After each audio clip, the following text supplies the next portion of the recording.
А тепер зазвідаємося майсложної. У 1939 годі СССР анексував часть Польщі Галичину під радянським терміном «Західна Україна». У 1946 році, як ви мали вже про то передачу, радянська Україна анексувала часть суверенної Чехословакії, Подкарпатську Русь. У 2014 році, по заявлению властей України, Росія анексувала від України Крим. Що це за парад анексій? І як дати їм правову оцінку? І чому таку оцінку часто дають несправедливо і кожна сторона по-своєму? Давайте згадаємо. Польща і СССР. Сентябрь 1939 року происходить анексія частини Польщі, Галичини і Волині від СССР, де СССР займає, окупує і анексує частину тогдашньої Польщі. Не будемо виясняти, які то були землі. Колись у древності то були ляшські землі, потім князь Володимир відвоював їх, потім поляки відвоювали, потім забрав Союз ці землі. Тепер ці землі в складі України. Но от що важливо, Германія анексувала остальну частину Польщі. Польща, як держава, перестала існувати. Це була катастрофа. І так, при підписанні договору про границь 16 августа 1945 року Польща перед лицем тоді СССР, і ще незалежної України не є, согласилася добровольно примусово о признанні анексії, як, цитую тих документів, щасливого воз'єднання галичан своїми споконвічними совєтськими українцями. О, яку радость мали галичани. До речі, нині офіційна позиція всієї Галичини. Воз'єднання – це була історична передумова. Це було добро, хоча окремі юристи кажуть, якое добро, то ж було насилля. До речі, ратифікація в Польщі сталася уже 31 декабря 1945 року. Тобто, Польща згодилася. Добавлю, що Польща потім ще через 7 років, у 1952 році, согласилася ще відпустити один кусочок своєї території для УССР розміром 480 квадратних кілометрів, тобто велика частина. Це частина Люблінської області. А взамін Польщі СССР вернули кусок у Карпатах, часть Бескидів, знаменитих Бескидів нашого Олександра Духновича. Помните його вираження?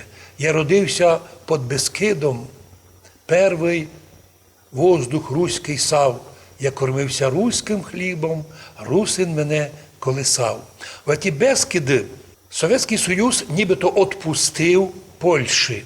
І туди люблінських людей переселили, а вже к тому часові польські комуністи демонстративно депортували десь коло 100 тисяч русинов-лемков із рідних земель з Лемковини, одних на запад, одних на Волинь, одних десь там на сівер. Ну, по крайній мірі, люблінські вже входили у дома людей лемков-русинов, куди дома сталися відкриті. І так вийшло, що Польща згодилася на дві анексії. Анексію Галичини і анексію Люблінської. Кстати, на той час то була Дрогобицька область УРСР, а нині ото вже часть Польщі. Ну, от вам приклад анексія. Обмін територіями між СССР і Польщею. Свободний він був? Не знаємо. Но, по крайній мірі, анексія СССР була признана Польщею як історична необхідність і віковічне воз'єднання галичан, українців із українцями останньої совєтської України. Ідемо далі. СССР і Чехословакія. Договор від 29 июня 1945 року про воз'єднання Подкарпатської Руси із сталінським іменем Закарпатська Україна до матері радянської України. Хоча ніколи Подкарпатська Русь не була ні в складі Київської Русі, ні в складі СССР, тому воз'єднання не могло бути. Було приєднання насильственне. І так, договор міжнародний, по котрому Республіка Подкарпатська Русь приєднується до Радянського Союзу. Но, коли мав вступити договор у силу при обміні ратифікаційних грамот 31 января 1946 року, за тиждень до нього Президіум Верховної Ради УССР, тобто українські комуністи, неожиданно ввели на чужі для них території Подкарпатської Руси законодавство України, радянської України, і об'явили, що це споконвічна територія України з іменем Закарпатська область. Произойшла чудовищна анексія. Міжнародний договір повис у повітрі. Донині цей договір 29 червня 1945 року не признаний в Україні, бо на його обов'язкове виконання не дано Верховною Радою.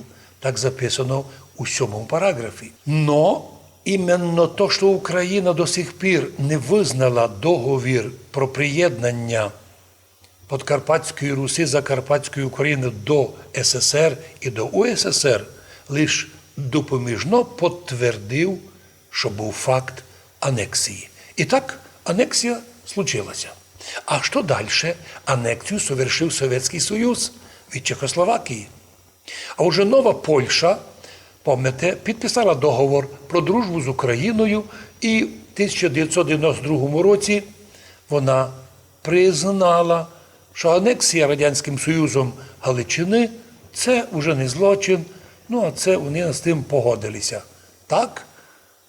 То та анексія була Польщею признана як історична передумова і історична необхідність. Ратифікація пройшла зразу ж 30 грудня 1992 року.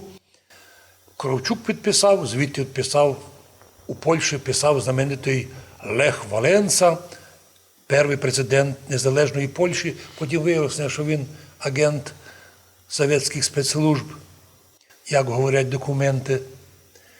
Но удивительно, що і Галичина, і часть Волині зосталися в складі України.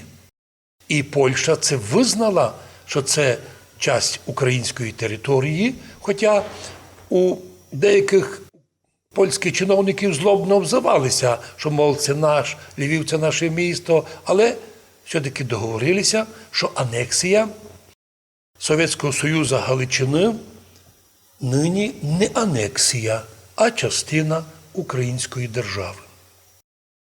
Так що анексія як захват чужої території Сталіном одні об'ясняють у Польщі як злочин, хоча, притиснувши зуби, мовчать і підписують, і відмовляються. Другі твердять, нині люди, жителі Галичини, політичні люди, що це воля галицького народу на воз'єднання тоді з матір'ю сталінською радянською Україною. Ведь та сама картина в Закарпаттю.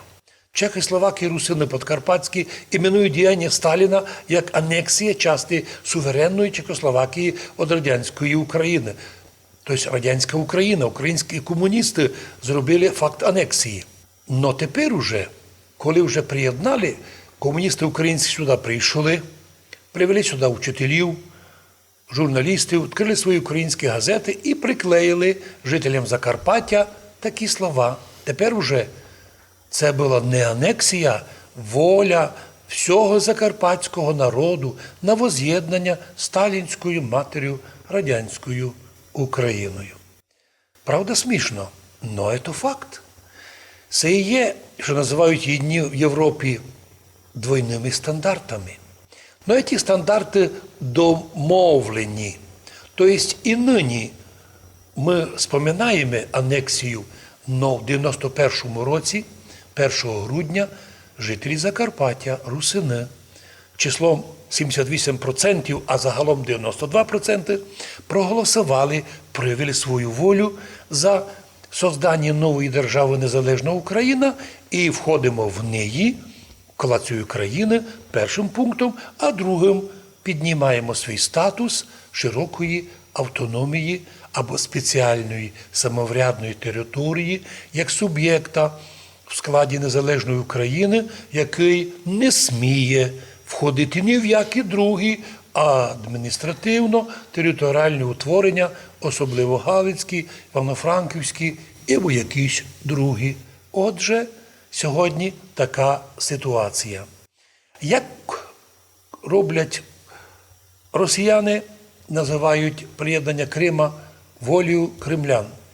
Україна називає це анексією.